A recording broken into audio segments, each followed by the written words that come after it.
Hello, everybody. How are we all doing? My name is Mike Dewan here with the Region Sports Network, and we are live at the Athletic Performance Factory for Region Football Weekly. And I am joined by my partner all last year. Great to Yeah, how have you about it? back, Jay Simmons. Jay, it's been a long time since we've seen you. It's good to have you back. I Yeah, could great. only take so much of Michael Bradner, but it's good to have you here, Jay. And we're ready to get started. Yeah, well, last broadcast I did was in March. EC versus South Bend St. Joe didn't go so well for EC, but it's great to be back. We missed week one, but hey, we got a long way to go for the rest of the season. Let's get on to week two. Let's Yeah, review week one, and let's go on to week two. definitely. We'll harp on week one, but Jay, a lot leading into this football season. Michael and I kind of talked a little bit about on last week's Region Football Weekly episode. The landscape's a little bit different of Northwest Indiana football. Obviously, a couple rules have passed where, change of scenery for some of these kids. But Jay, heading into this season, this new landscape of Northwest Indiana football, what's kind of your take on it all? And especially, talking about kind of those transfers, kids That's right. get new opportunity, as well as kids in the program that, hey, they might have been kind of that second guy, waiting for, Right. that senior or whatever. And now, hey, it's your opportunity. Yeah, that's right. And well, one thing that disappoints me a little bit about this transfer thing is that it's the school loyalty thing. You're there with your friends and you're building up relationships, lifelong relationships, and then all of a sudden you pack up and leave. Now I get it. A lot of guys moved around a lot this year because of some coaches being let go over the summer. So I understand that, and it does elevate a lot of guys that all of a sudden they had this junior senior sitting in front of them. Now they're transferring out. Now they've got a chance to move up, and it seems like a lot of guys are moving up in class as compared to moving laterally. So yeah, everybody's trying to get that bigger slice of the pie as they move upwards. Try and get to that 5A, 6A schools. Now, before we head into week one, Jay, I guess one more question about this new landscape. Do you think it'll lead to more parity, maybe at the bigger school levels? And you see it now kind of at the college football level where some of those smaller schools, That's right. they may suffer. So there's kind of two sides to the coin, but what's your take on it? I think it's going to be more parity in the Duland Conference. I think some guys are going to be at the smaller schools, and all of a sudden they can transfer to a Chesterton, a Maryville, or a Michigan City, and all of a sudden they're starting in the bigger conference. Yep. So I think that's going to help. That's going to help level the playing field a little bit. And with the colleges, you see the MAC schools really losing out here. All of a sudden you get a Player of the Year, and then boom, he's gone to the Big Ten. So it has its ups and its downsides too. I guess we'll wait and see. But Yeah. we got week one to cover, and a big game kind of first on Region Sports Network involving two teams, two big teams, two highly ranked teams in our Enigenberg Home Improvement Top 10. The number 3 Andrean 59ers took on the second ranked Maryville Pirates, and Jay, it was all Maryville in this one. 41-14 was the final. Maryville had quite the debut from a former transfer, somebody who was on the Maryville squad last year, but a quarterback by the name of Michael Hill Jr. had his first varsity start and had a day, Jay. Yeah, he did. He had 4 touchdown passes, but to go along with that, he had some growing pains with only 4 incompletions. So he did a great job. But when you only have 4 incompletions, that's pretty darn good. So he's off to a great start. And he had J.Q. Johnson, who was a stud last year at the wide receiver position. So it really helps a young quarterback when you have outstanding skilled position guys, and also that time to throw. He was able to sit in the pocket, go through his progressions nicely. So he's easing into it. We'll have to see how it goes once he gets more into the Duland Conference. And Jay, one of the cool things about week one is that players were making their debuts, whether it's for new teams or, hey, it's your first taste of Friday Night Lights. That's what do you right. kind of remember taking it all the way back to Highland High School, your first varsity start, and how quickly, of course, even let's say you were a 3-year starter, that third year, you're still getting jitters for That's the first right. game. What is that like? Obviously, the first play, and I kind of read up on Michael Hill, as he was kind of nervous all week. It was, as you are, gearing up for your first start as a quarterback. But once that first play happens, and you could probably explain that better. Yeah, but it's like second nature. The first play, I'll never forget it. I was lined up as a wide receiver, getting in my stance, and my brothers were laughing at me because after the game they go, "Well, we had bets on whether or not you were going to jump off sides." And believe it or not, I didn't let them down. I did. Even at the wide receiver spot, I still jumped off sides. I was just a little nervous. Sure. And, being a junior and starting for the first time, and then all of a sudden, once you got relaxed and got into the flow of the game, it became second nature. And it just, it takes that first week to get through the jitters, Mhm. especially for the new players. Mhm. Guys that have been, we're sophomores playing Saturday mornings when there's nobody there. Now all of a sudden you're under the lights and you got a crowd there, so it's Mhm. a whole different atmosphere. Sure. The eighth straight win for Maryville over their rival neighbors. Jay, to kind of put a bow on this one, the Maryville defense, hung tough. Brady Ellish of Andrain only went 6 of 12 with 66 yards, had a touchdown and interception with a couple more fumbles forced as well. For Andrain, I guess going forward, we can kind of look at them before we talk about them a little bit later on the show. But two-way school, not a two-way schedule. We hear this every No. single year, but it's been kind of a struggle for Andrain. What is kind of the key, or what are kind of the trends that we've kind of seen over these 8 years? Because a lot of these games as well, they haven't really quite been close, and Andrain typically fares well after these games. That's right. Well, all of a sudden they're playing way above their level. All of a sudden they're seeing speed and athleticism that they're not going to see the rest of the season, and depth. Think about it. At Maryville, I'm sure they don't have anybody going both ways. Where at Andran, you've got guys that are going to be exhausted in the third and fourth quarter because there's a lot of guys from Andran that are playing both ways. So it's going to be something that they can build on from here, and they're going to take whatever positive things they can find in that game film and build on it. And it's fresh faces that you get to hit. It's from week 1 to week 2 is the biggest difference, I think, in a team's maturity levels. From you're grinding on the same guys for the last couple of weeks. You have the scrimmage, but still, it's controlled. So all of a sudden now you're out there, no coaches out there, and then you got the crowds out there. It's a whole new ball game. So it's going to be interesting to see how Andran progresses from here on out. And all those games at the Purple Palace, I'm sure that kind of benefits Maryville's case Yes, with an environment that's nearly second to none. A couple more scores from week 1 to kind of put a bow on last week's action. Boone Grove lost 43-0 to the John Glenn Falcons. The New Look Calumet Warriors beat the Osceola Grace Eagles 48-13. A game we could kind of pump the brakes on. A 6v5 matchup, Jay, in our poll last week. The Hobart Brickies opened up the Brickyard in style 20-3. Remembering that game last year was 27-9 in favor of the Trojans. Hobart really kind of stuffed that rushing attack of Chesterton in a tough place to play. Chesterton had a couple debuts of their own in some key positions. Yeah, definitely. And you got to think about Chesterton feeling the new players coming out. They had 4 fumbles. So I mean that's 4 takeaways. Or I'm sorry, the Chesterton had 4 takeaways. Hobart actually had 4 turnovers, and Chesterton could not get much going on offense. A sophomore quarterback now under center, making his first start. Yeah, anytime you get 4 takeaways in a game, you're expected to win that game. And then you only come away with 3 points. So it's a struggle, and you got that new quarterback. It's going to be some growing pains this year for the Chesterton. For Hobart, again, kind of entering year 2 in Eric Schreiber, the junior era, looking at how things went last year, 27-9, got outgained on the ground, 297 yards allowed on the ground last year to the Chesterton team. Kind of shrunk that number to 43 yards in 2025. That home field advantage in week 1, Jay, how important is that? It's important because all of a sudden now you got that fan base out there. A lot of teams don't travel very well, so there's not a lot of support on the sidelines. And then all of a sudden you're where you practice, you've been feeling familiar with that setting, so it's a huge advantage. Ricky, spoiler alert, moving up in our poll for sure. Chesterton taking a little bit of a dip. We'll talk about that next. A couple more games to talk about from week 1. The Crown Point Bulldogs won another old leather helmet game. 38-7 was the final. That game was played at the Inferno. River Forest Ingots got the win over the East Chicago Central Cardinals. 42-28 was that final. The previous rated 7th rated Griffith Panthers, 56-14. Another scoring outburst from Phil Mason and his Griffith Panthers.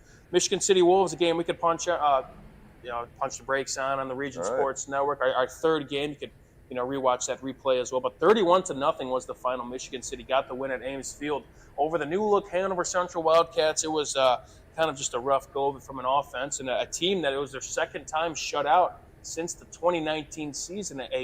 A lot of growing pains. Again, you welcome Coach Tony Bartolomeo, who's been on staff, and a couple of new faces, a new quarterback that we're trying to figure out who's going to be kind of that guy under center going forward. But Jay, for Michigan City, a great start. For Hanover Central, not so much. Yeah, that's right. Michigan City, they're going to have a tough schedule going out the rest of the way. Mm-hmm. But it's a great start for Michigan City, bounced back from a couple rough seasons over the last couple of years. And all of a sudden, you look at this Hanover team, they lost so many starters on the offensive side of the ball. So they're going to go through some growing pains. and they're gonna have to really put it together in a couple weeks here once they get into the conference. Yeah, quarterback won that big position. Jeff Resney started the game, went 2 for 10 with 4 yards, a couple turnovers, and White Tool as well as a name that kind of cycled in throughout the game as well. And Michigan City, again, talking about them, Treniston Hart, 4 for 9, didn't do too much in terms of passing, but had a one-play touchdown on their first offensive play of the year. A team that could also run the ball as well, 200 rushing yards, 11.1 yards per carry. As high potent as a offense that Michigan City is, to have kind of the two sides of the coin where, hey, That's right. Treniston Hart, there's plenty of receivers outside. Zaire McKinney had a touchdown and 200 rushing yards, a first down per carry. Not too bad in your open game. You never know. You might want to circle this team because they may be a sleeper coming into the Dueling Conference. A 5-1 score losses last year. Michael and I kind of talked about that last week. That, hey, if they were a little bit more fortuitous last year, I mean, they could have been, much higher in our rankings. That's and right. The outlook for them going into this season could have been a heck of a lot different. But Michigan City, a big-time win. We'll talk about their future matchup a little bit later. A game that was postponed. Westside was supposed to host the Indianapolis-Washington Continentals, but that game has been postponed. Rensselaer Central, the Bombers, got the win in overtime versus the Kankakee Valley Cougars, 28-21. Lake Central defeated rival Munster 45-28 at Munster. Lake Station got the win over South Newton 42-6. LaPorte, a big win, going 0-10 last year, 2-8 the year before, but a big win against their rival New Prairie, 32-14. It seems like a game, Jay, we talked about that home field advantage. Oh, definitely. LaPorte, I think 2 years ago, they won on, I believe it was a field goal last second, and then New Prairie got the win last year. So in rivalry games like this, especially that's a coin flip, being that home team, and we know New Prairie, again, a lot of new faces, especially on their sidelines, losing, Casey McKim to Lowell. But LaPorte, a big first step from, again, responding to an 0-10 season last year. Yeah, anytime you can come out after an 0-10 season and put a victory on week 1, that makes life so much better at practice. I mean, they're going to have a pep in their steps. The coaches are going to come out a little fired up. It just makes everything go a lot easier when you're winning. For me, that the week 1 win, especially after a season like that, it just electrifies the whole building and the program. And you're chomping at the bit to get right back out there for Yes. next Friday night. The third and final game, now I'm not lying here on the Region Sports Network, was the Penn Kingsmen and the Valparaiso Vikings, our 4th-rated Valpo Vikings at the time. They lost a close one to Penn, 21-13, a game that really came down to the wire. Penn had a couple big play touchdowns in the first half. Valpo, I'd say kind of the theme for this game was a couple squandered opportunities. They scored, well, the story of this Valpo team last year, and we talked about this game, 49-42, an absolute Yes. track race, a defense that needed to improve. And the defense, I mean, from what I saw, very, very impressive, a much better organized unit. Yeah, Penn had some new faces across the board, but to give credit to Valparaiso, really did a great job against the run game and kept them within this game. Even scored a touchdown on special teams, but this Valpo offense, kind of a more of a pass-heavy approach, Jay, but it was one they kind of want to put in the rearview mirror, and again, they got to gear up very quickly. Yes, they do. And the thing about the Valpo defense last year is they gave up so many yards defensively on the ground that the other team had so much possession that it's nice to see them come out and really stalemate this team, this Penn, who scored 49 points on them last year. So it's a huge step for Valparaiso in terms of getting their defense organized and getting better tacklers. And there was a lot of juniors on that defense last year. So I think the year experience really helped them. I think they got a chip on their shoulder for sure. To Yes. talk about their offense a little bit, you saw a lot of Valparaiso last year. Kellen Hosick, although he had a couple costly turnovers late in the game, especially in that fourth quarter, a player that made a lot of big-time plays and someone who was asked to do a lot by our count up in the booth. He threw the ball 30 times or dropped back 30 times in the first half.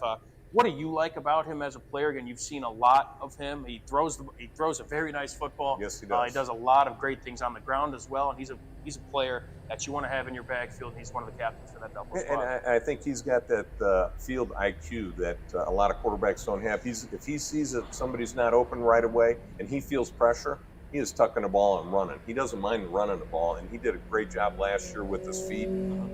But he had a few mistakes throwing the ball, but I think this year he's got a little bit more of that, like I just said, that IQ on the field. So he's going to look at his first receiver, then he's going to go to his second, and if they're not open, boom, he's going to tuck that ball and get some positive plays with his feet. So I think he's going to be a little bit smarter this year, and he's going to, like I said, boom, throw that first receiver, and get those guys open and get them down the field and try and move this offense. Yeah, they could have had a couple big plays in that game as well. We were kind of almost waiting for that big play to happen, and a couple just kind of the outstretched arms. And a very young receiver room, a very inexperienced receiver room. The hope is they're only going to get better with time, That's Jay. right. A couple more games here before we kind of take a break here on Region Football Weekly. The Portage Indians lost to the 10th-ranked Morton Governors 35-7, a big win for the Govs at the Mansion. Bishop Nolan Rick Good made his coaching debut for the Warriors. They lost 35-0 to a tough South Bend Riley squad.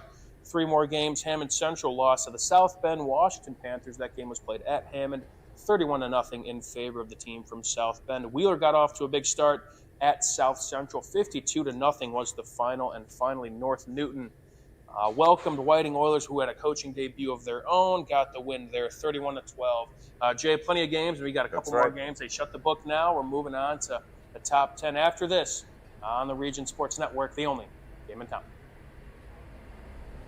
At Strachan Van Til, we believe grocery shopping should be simple. Now, shopping is easier than ever with our new and improved website. Find what you need fast. Browse your favorite products, add them to your cart, and check out in just a few quick steps. Choose between convenient in-store pickup or let us handle the heavy lifting. From our shelves to your doorstep, skip the lines, shop your way, and spend more time on what matters most. With our rewards program, enjoy incredible savings and personalized offers every time you shop. Shop online now at strachanvantil.com or download our app today. Hi, I'm Crowell Company's Lantern Man. If you're a contractor, it's my job to make your insurance coverage simple and affordable. Because I know time is money, I'll come to your business. Certificates and bonds are a snap. Wherever you are, whatever business you're in, we've got you covered.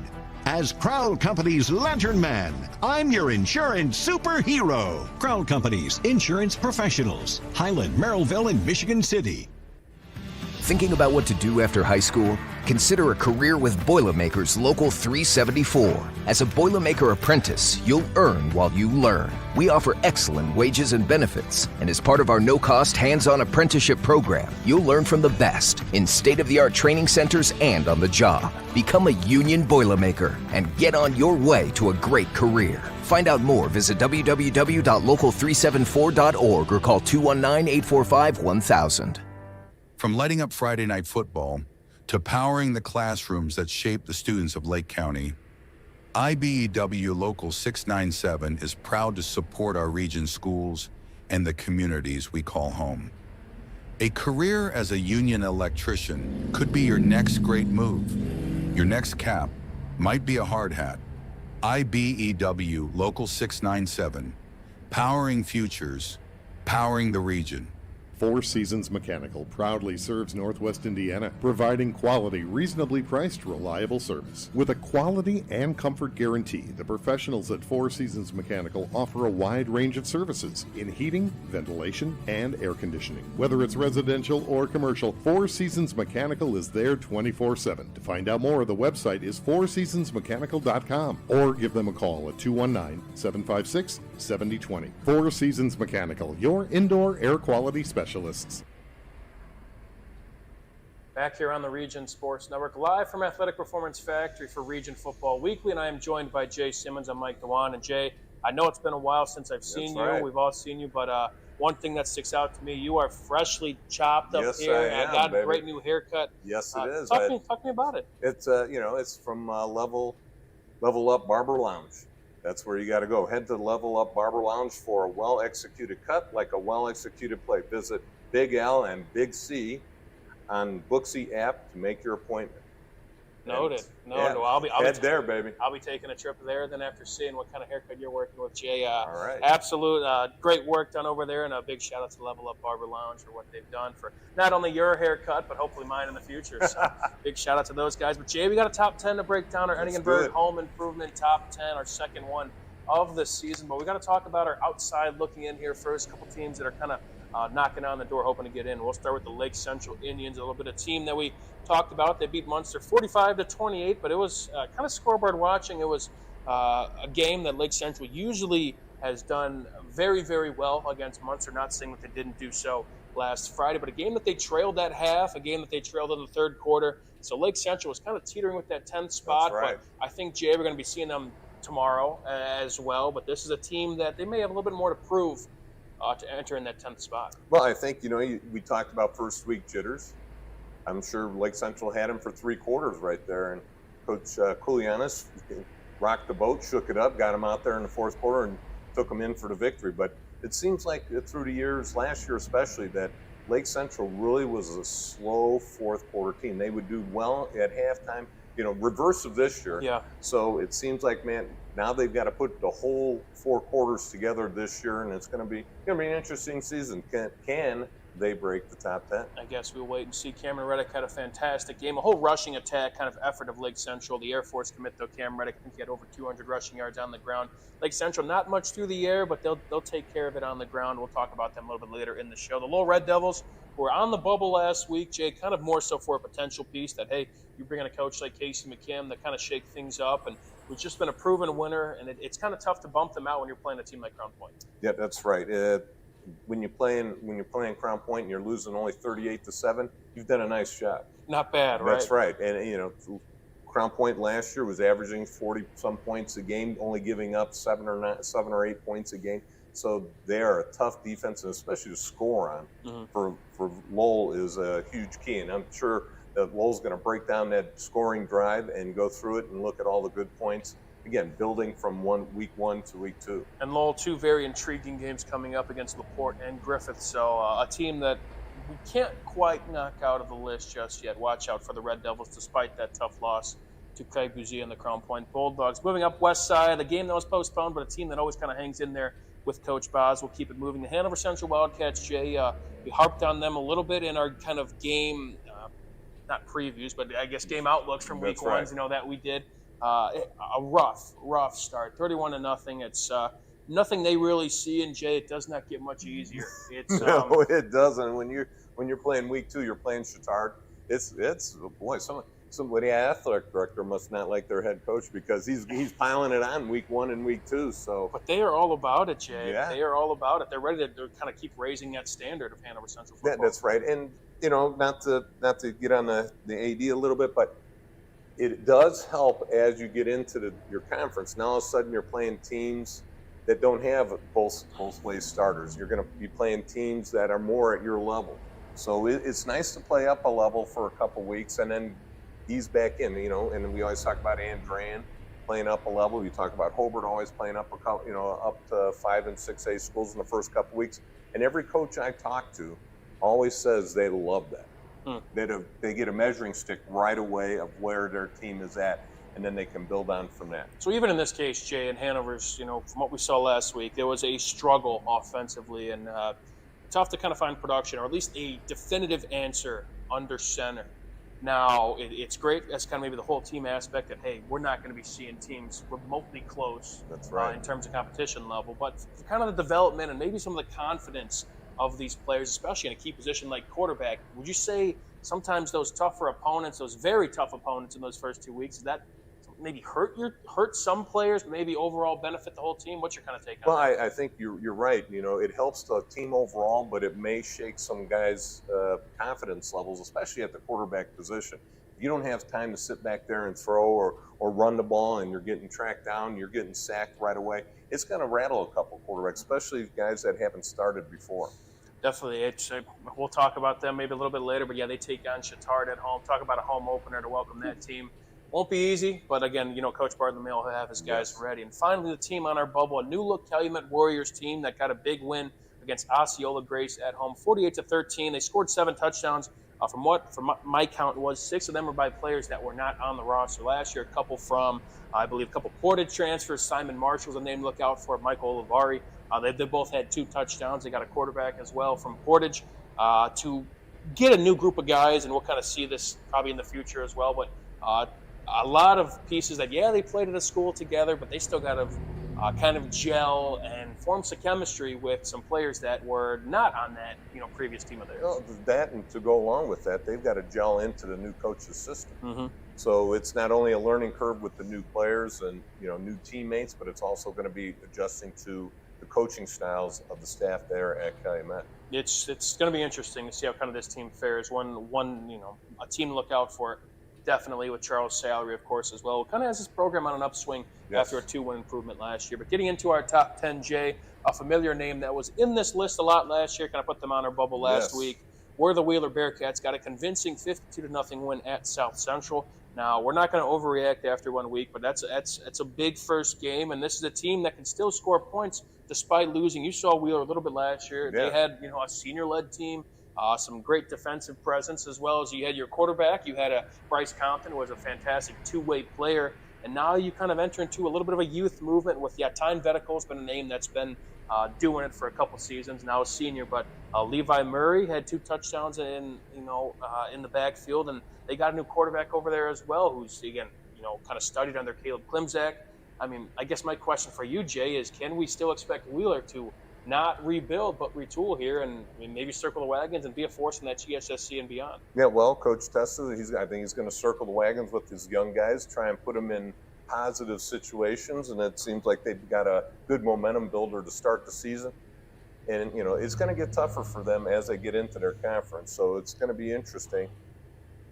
But I think with the young guys, if you can get some positive games under their belt once you get into conference, I think it's going to be I think the Wheeler Bearcats are going to have some fun this year and put up some victories. Yeah, they got Kankakee Valley next week. We'll talk about kind of that game later in the show, Jay. Moving up on the list is the number 9 Morton Governors, who beat those Portage Indians 35-7. Very, very talented roster led by a couple Division I commits already. But under center, Jay, they have a freshman, Amari Price, who had a very solid debut for the Govs. 8 of 10 passing, 160 passing yards, 3 touchdowns. Also had a couple new faces in their backfield that were instant.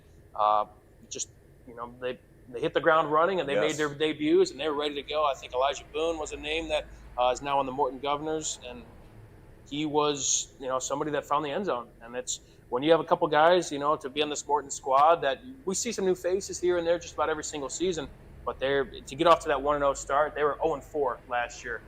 To get off 1-0, Jay, like you mentioned, it makes things a little bit more fun. That's right, and you got to, like you said, you've got a lot of guys that came in and are making some huge impact on the season already in week 1, and then you got a freshman, 8 for 10. I like his pass completions to touchdown ratio. 8 completed passes, 3 touchdowns. You got to like that. Right, and you got to follow it up next week against our number 8 team. We'll talk about this matchup later in the show, but the 8th-ranked Chesterton Trojans, 20-3. Jay, we talked about those rushing numbers. This is a team that hangs their hat on running the ball, especially with Andrew Govea.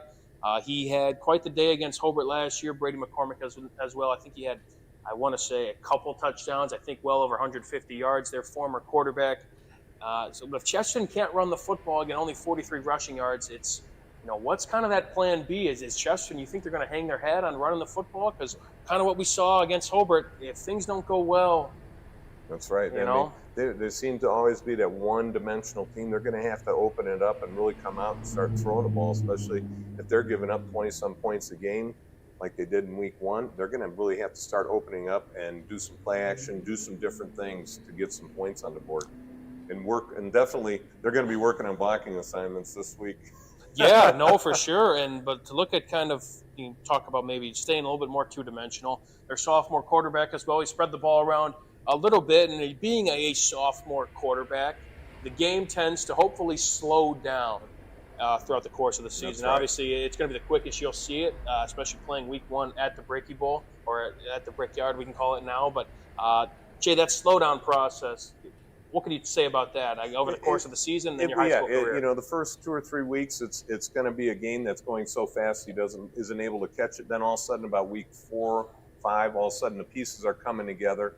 And then all of a sudden he's going to feel comfortable. Mm-hmm. But it's going to be a growing process. And, you're going to take some bumps and bruises along the way.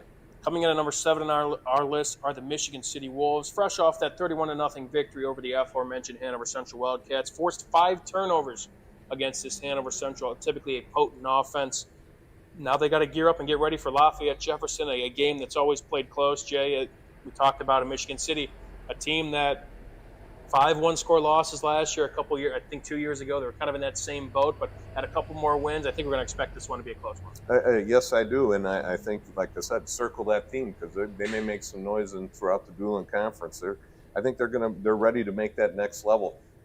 The thing is, for Michigan City, they're going to have to limit the mistakes.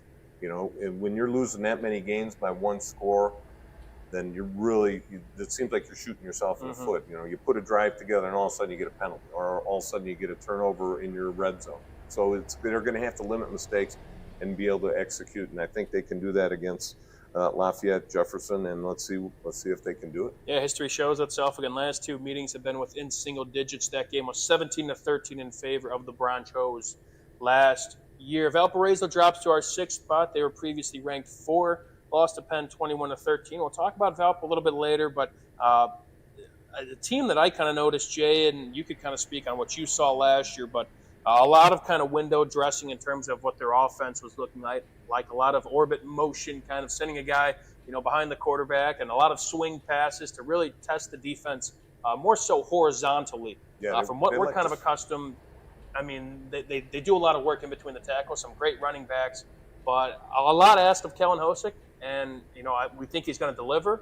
But a new look Valpo offense, especially on the receiver side. Well, one thing I think is they lost some of that big size they had on that offensive line. They had some big boys up there, and they were just they just love to push the people around and take those long drives. So now I think they're going to have to open it up, spread the field out, look downfield, and let the quarterback either do it with his arm or his feet. So it's going to be an interesting new look, Valpo, we haven't seen in a while.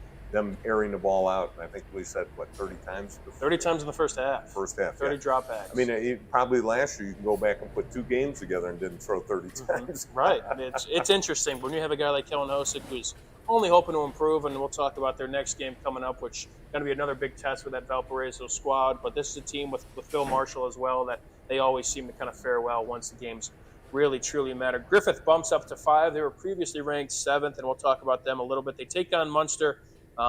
Very interesting about Griffith's schedule. Their first 3 games are NCC opponents, and from what I've kind of gathered, they want to try and make statements in these games. If Griffith were to be in the NCC, how would you think they would fare? I think they would do pretty good. They'd be in the top tier, let's put it that way. And they're, with Coach Mason, I think this is his 3rd season now, the start of his 3rd season at Griffith. It was baby steps the first year, then all of a sudden they took that giant leap, got more kids out. Now all of a sudden this program is making that next step, and I think they're going to be somebody to reckon with in their conference. And they want to make a statement saying, maybe we might want to think about coming back to the NCC. Yeah. Make some noise going, if they can do it, go 3-0 in the before their conference schedule starts. Very intriguing matchup against Lowell. Next week, again, they'll hope to take care of Munster. They'll be at the Boneyard for their home opener. Also, their 7th time scoring over 45 points since the 2024 season. And Jay, I know you know Phil Mason pretty well, a very, very young core, still a junior quarterback in Ryan Bouillon, who's already shattering Griffith's passing records, and a receiver room that, frankly, you kind of worry about. Do we have enough footballs or footballs at a given practice? And then more so, can these guys get fed on Friday nights?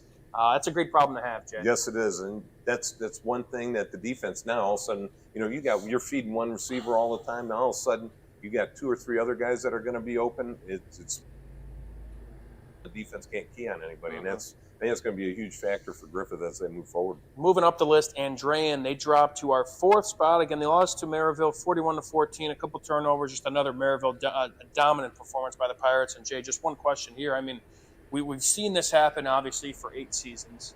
Maryville, some games a little bit closer than others, but Maryville gets the best of Andrean week 1.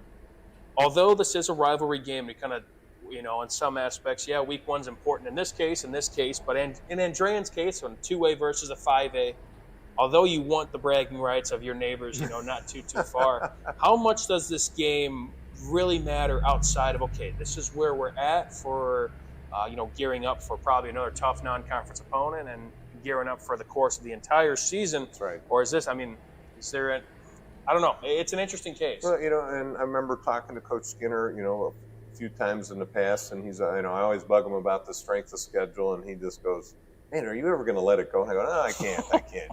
And he just goes, "Man, we just use this as a great measuring tool for where we can be as we move forward." Now, one of the keys is you come out of these first couple weeks injury-free, and from what we understand, nobody got hurt this week, so that was week 1 down. Now let's get through week 2 and then let's see where we're at from there on out. Yeah, it's almost like the win kind of comes as a bonus. Like That's if right. we, play well enough and, hey, we hang around with the Maryville Pirates, great. We'll take the win. We'll take another, a notch on the belt, if you will. But if we compete a little bit and we just gain this experience of playing in, a stadium like this against, I think Maryville, I think they're third in the 5A class. It's all for, again, kind of the end game, which is Right. to get back to Circle City. So moving up, a team that took quite a jump as well is our third-ranked now Hobart Brickies. A big win against Chesterton, 20-3. They were previously ranked fifth. And Jay, year two, something we kind of talked about really all summer, and we talked about last week as well, kind of the year two in a new coaching regime. And this is a new-look Hobart squad. Yes, they have some young pieces, but one piece that really stuck out, Alex Tatum, who made his first start under center last year as a sophomore. A lot more composed. We talked to him in the summer. The game really slowed down, and more so, again, a team that's been around Eric Schreiber Jr., knows what he's about, and someone who's really kind of instilled this culture on this team. Jay, year two in a coaching staff, how important or different is this year compared to year one? Well, you expect the rules to be followed. Last year you're implementing them, and it probably wasn't a big change from the previous coaching staff to Coach Schreiber. So, but the thing is, now they've got to adjust. Now they know what's expected of them. Now they know where to be, what to do, what's going on. The offense isn't going to change anymore. The defense is going to stay the same. So I think you went through the growing pains last year. Now all of a sudden it's going to be time to see. And then just like Coach Mason at Griffith, his first year was a lot of growing pains. Second year, I think went 8-1 in the regular season. So I expect the same thing to happen to Hobart this year. Top two stay the same. Maryville comes in at number two. We'll keep it brief on them because we'll talk about them a little bit later. Again, the 41-14 win against Andrean, and number one, the top dog, a team we always kind of seem to talk about. We'll kind of talk about them a little bit more in this segment. But 38-7 win, fifth straight win against Lowell. Buzz is 5-0 during his time with the Crown Point Bulldogs. A first-team defense that 42 total yards of offense against it's not a bad start for a defensive unit that returns a lot of now 3-year starters. Our starting man under center, Cooper Molaski, a last name you kind of remember from Seamus. A couple others, right? Yeah, tight end. Now he's throwing at Purdue Lafayette, I believe. At least that's where he decided to go on to school. And a running back that did very well, Braden Shutt, a junior, had 3 touchdowns on the ground. And Jay, although they have some experienced pieces, to have a practice room like Crown Point, where you're learning from guys like Seamus Molaski and Noah Ehrlich and Larry Ellison and Lucas Zimborski and so many key pieces, how does that benefit the players of the Friday nights in the future? Well, I think those guys are going to learn, see their composure, see how they handle the crowds at Crown Point, how they handle all the pressure that's going to be put on them as they're a highly ranked team in the state every year. So it's going to be good for these guys to watch these guys and how they deal with all this activity around the outside of the football field, and then learning from them, each week and watching them practice and learning how to practice. And I think that's a big key right there. What do you prefer to be, kind of the cat or the mouse in this game, where you're kind of the target on your back or shooting for the guy with the target? I'd rather be the guy that they're shooting at, going with the target on my back. And it's a culture that they kind of really instill, and they love it, and they like you said, they kind of know what it's all about. Well, and the thing is, Coach Bazia can get into that locker room and go, this is their top game. This is the game everybody wants to win. We cannot let down at any point throughout the season because everybody wants to put this notch on their belt. And you get an old leather helmet to wear on the way home. Crown Point gets the win again. We'll shut the book on week one and get ready for week two. You're watching Region Football Weekly on the Region Sports Network, the only game in town.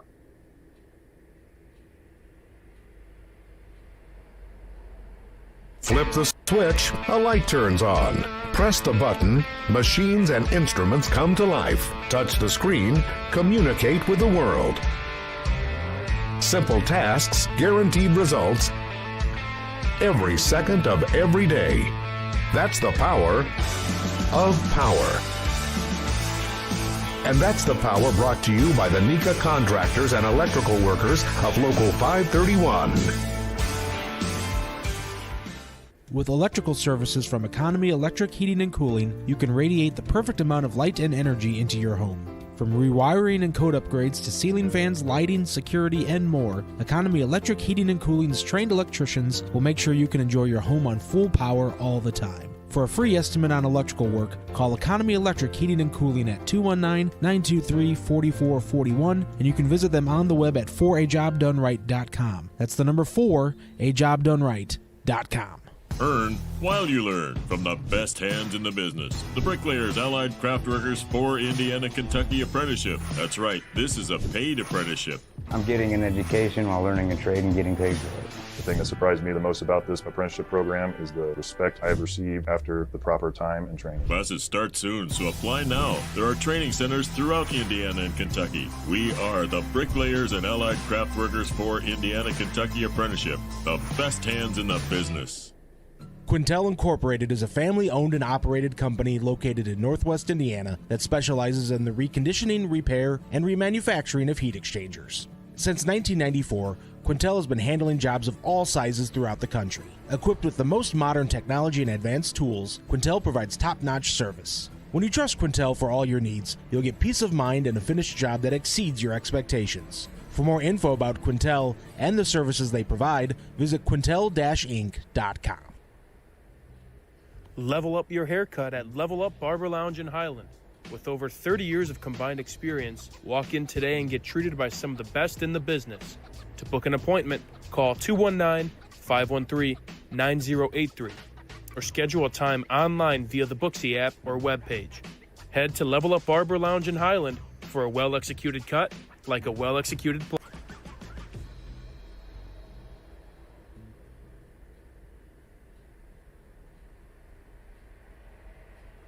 Back here on the Region Sports Network, Mike Dewan. Alongside me is Jay Simmons, Region Football Weekly live from Athletic Performance Factory. Jay, time to get into our top games of the week. We'll talk about all the games on the Region Sports Tailgate Show premiering tomorrow, and we'll have a little bit more of a studio presence alongside our three games on the Region Sports Network. But Jay, our 10th ranked Wheeler Bearcats will travel to KV, a game that was 35-21 last year, and this was Jay, to start off, two teams kind of bouncing off of a high win for Wheeler, 52-0 over South Central.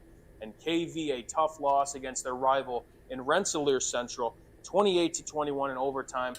Two teams that are kind of on different ends of the coin, although KV, they had advantage last year, and they've had a great track record in this matchup. Yeah, and you talk about Marco Castro had 324 yards rushing, 3 touchdowns versus Wheeler last year. So, I mean, Wheeler has to get stronger up front, and I remember talking to Coach Tessa. He said that's one of the strengths is they got a little bit bigger. They lost some guys, but they're going to be a little bit quicker and bigger, but can they handle that KV running attack? And, Coach Kennedy is, he's going to have that next guy up. Right, because they won't be doing it with Marco Castro. Yeah, that's right. So they've got that next guy up mentality, especially like when he was at Lowell. They always had the next guy up. And it seemed like every third year they had somebody back there, because there was a few years when Lowell had a sophomore, junior, senior guy running the ball all the time, and then the next year they had a junior running, and he had a ton of yards in the next 2 years. So it's always that next up guy. So it's going to be interesting to see, can Wheeler slow down that running attack? I guess we'll have to wait and see, Jay. That's very, very exciting game to look forward to.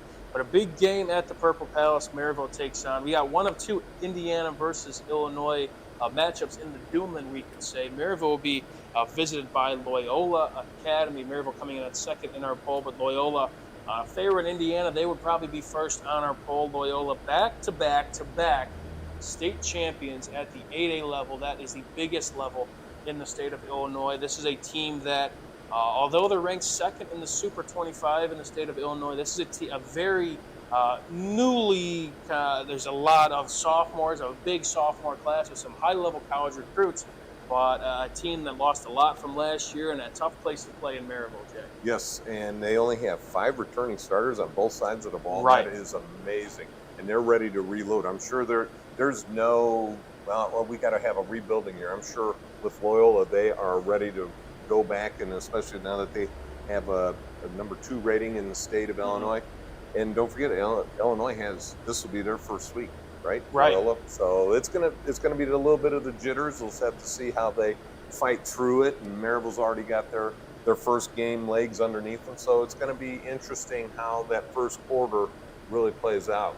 Maryville needs to take advantage of it. That's kind of what I was going to ask, because, you talked about, that first game for Illinois and Maryville, to be at home instead of a team we're going to talk about here next, instead of hopping on a bus, going to Loyola. Yes, they have this, back-to-back state championship core, a lot of sophomores, and a voluntary head coach by the name of Pat Fitzgerald, who's somebody that has done a lot of great things, of course, as well. But hey, this is, you're coming to our place, and we're trying to make a statement. Can Maryville, Jay, ultimately, can they hang tough given all the factors that go into this game? I think they're going to. I think that with the quarterback getting his feet wet last week for Maryville, throwing some great passes, 4 touchdowns last week.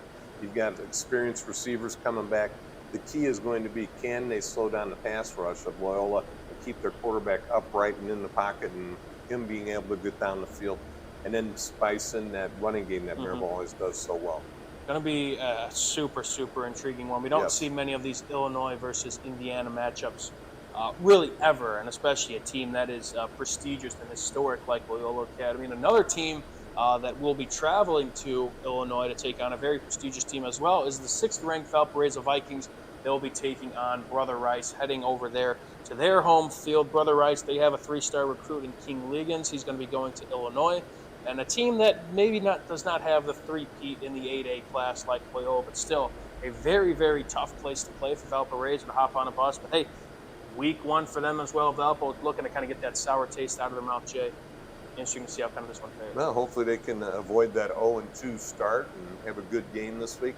It's always interesting when you got to take that long of a bus ride. From where we're at here in our studios to get to Illinois is not that far of a bus ride, but when you're coming from Valpo, you got to add an extra hour. It'll be about, I'd say an hour 15 maybe. Valpo looking to avoid, believe it or not, their first 0-2 start since 2018. How about that? I mean, they played some tough opponents too. I think you did their Andrain game last year. They were on the verge of that, but a team that Valparaiso, can they kind of hang in there? I mean, they don't want to get off to that rough start before the Duneland play, and this is probably one of their toughest schedules as far as we can kind of remember. But that's right. Valpo to get that sour taste out of their mouth, Jay. What do you kind of expect from them? Well, they definitely got to establish the running game. I think you establish the running game just a little bit, and then, like we talked about, how much Valpo throws the ball. Can they get their quarterback some time to set up and throw and go through his progressions? That's going to be the key, just like Maryville. Can they give their quarterback time to go through his progressions? And then, if he can't, then get downfield and do some damage with his feet. So, Valpo's going to have to play a mistake-free game. A couple costly turnovers, hoping to trying to win that battle, or at least kind of even up compared to what we saw last week against Penn.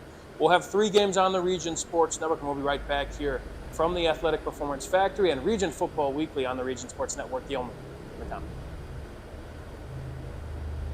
The Athletic Performance Factory is Northwest Indiana's premier athletic training center. The 40,000 square foot state-of-the-art facility features batting cages, a sand training room, a new outdoor turf infield, and so much more. Check out the facility for one of their daily classes at 3150 45th Street in Highland. Interested in signing up for team workouts or individual lessons? Check out their website at trainapf.com or contact them at 219-750-1087.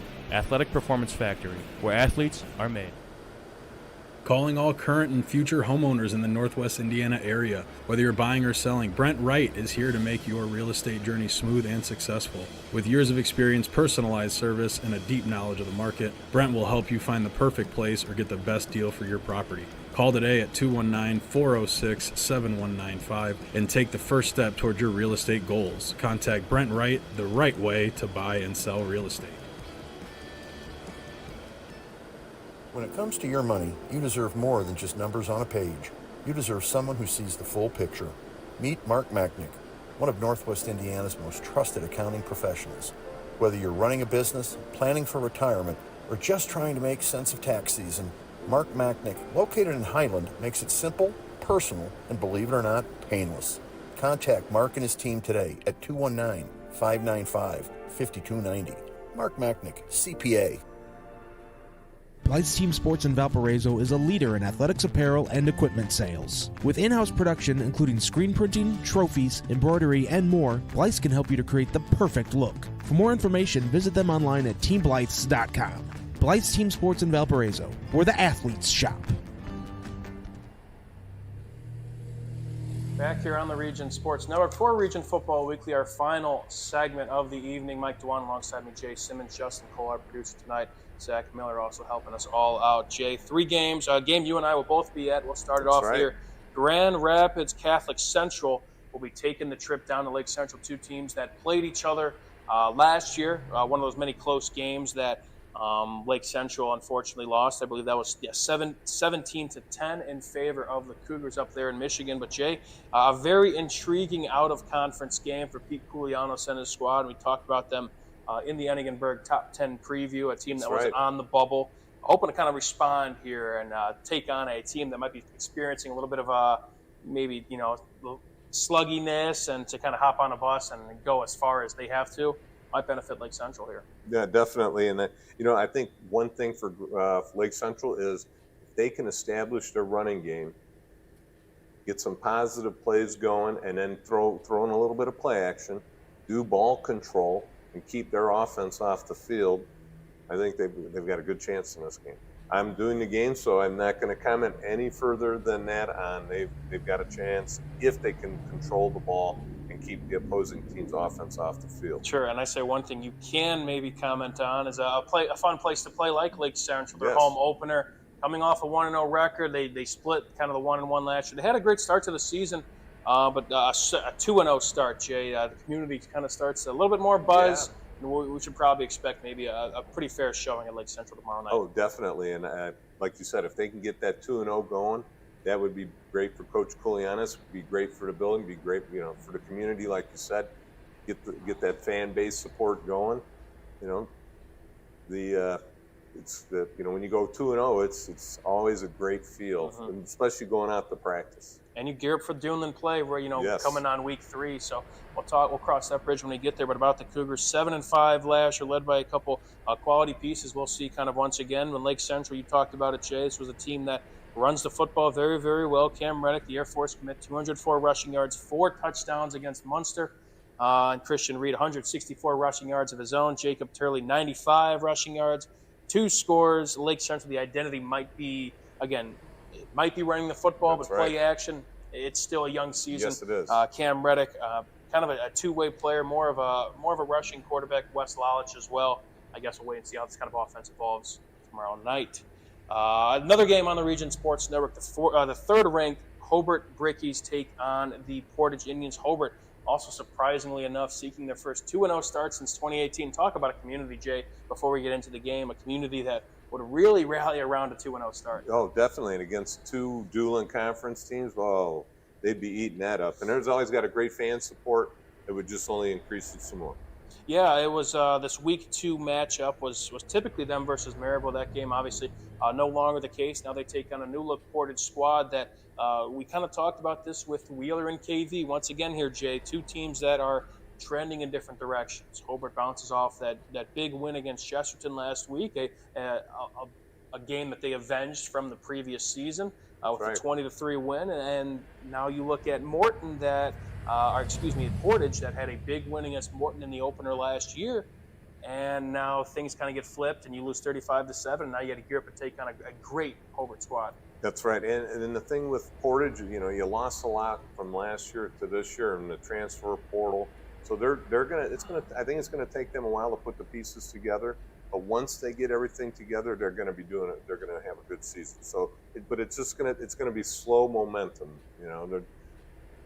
It's gonna take them a couple weeks to get everything situated and feel comfortable. And but the Duneland Conference is nowhere to do that, right? Yeah, no, and I mean, interim head coach. You're looking to kind of snowball and find some momentum and really.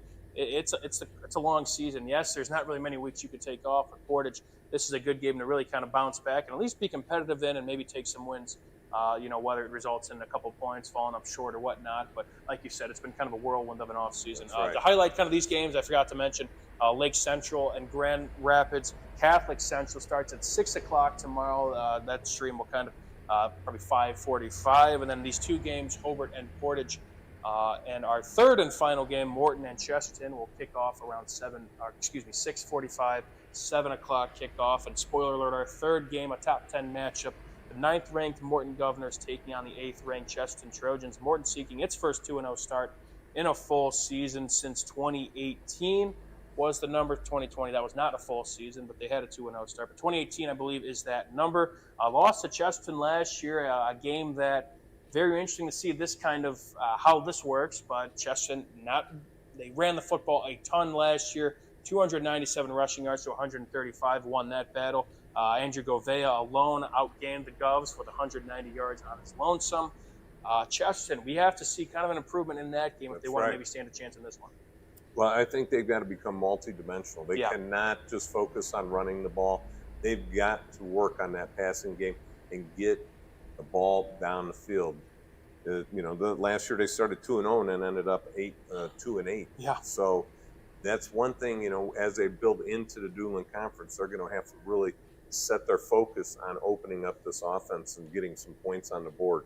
Yeah, for those Trojans, again, those first two games are key because they're kind of, we've talked about those out-of-conference schedules. When you're in the Duneland, you're kind of looking maybe not down, but maybe something kind of parallel or maybe a little bit below. So I guess in Chesterton's case, before we get into Morton, the importance of these two games to where, hey, maybe we're punching equal or punching down a little bit. Now, hey, here's the Duneland. And at that point, these next 7 weeks, you're looking up at these guys like, okay, we got to start strong because it's going to get stronger. Yes, that's right. So like I said, they've got to open it up. And then on the flip side, Morton, doing a good job in week 1, rushing the ball and throwing. So it's gonna be interesting to see what they do this week. Can they move up to this next level and play this well? Yeah, if Morton, that would be a 2-0 start after starting 0-4 last year. A team that really kind of gelled together and competed a lot last year. To start off 2-0 against two Duneland opponents, not a bad start for Mac Mishler and his squad. Jay, that's all we have for our games. Right. That game will be at 7 o'clock. Again, to highlight our 3 games, will be at Lake Central for them against Grand Rapids Catholic Central. That game will be at 6 o'clock, followed by Hobart at Portage and Morton at Chesterton. Jay, any final thoughts? Your first week of football this season. I'm sure you're chomping at the bit as well. But Jay, how excited are you for your first Friday night of 2025? I can't wait. It's going to be great week 2 to see how these teams change and adapt to how they did in the first week. There's big changes. A lot of guys either bouncing out of the starting lineup, a lot of guys moving up. So it's going to be interesting to see how this plays out and see which team can grab that momentum and get to 2-0. Jay, you've been kind of around this company for since kind of just about day 1, right? Since 20, Not 25, but I'm 2-0. This is the start of my 20th season here. Okay, so still, that's a very big number. Again, you, the viewers, make it possible to reach this 25 milestone. But Jay, year 20, then for you, that's a big milestone. What does that kind of mean to see, kind of how everything kind of accumulated? Well, into the 20th season now. It's funny where we started. We started with just doing the radio broadcasts, and then doing the post-game shows on the radio to where we are now, live streaming, and people actually getting to see me on, with my new haircut and everything.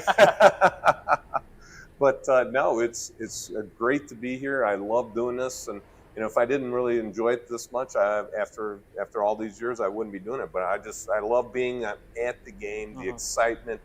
Northwest Indiana football, there's nothing like it.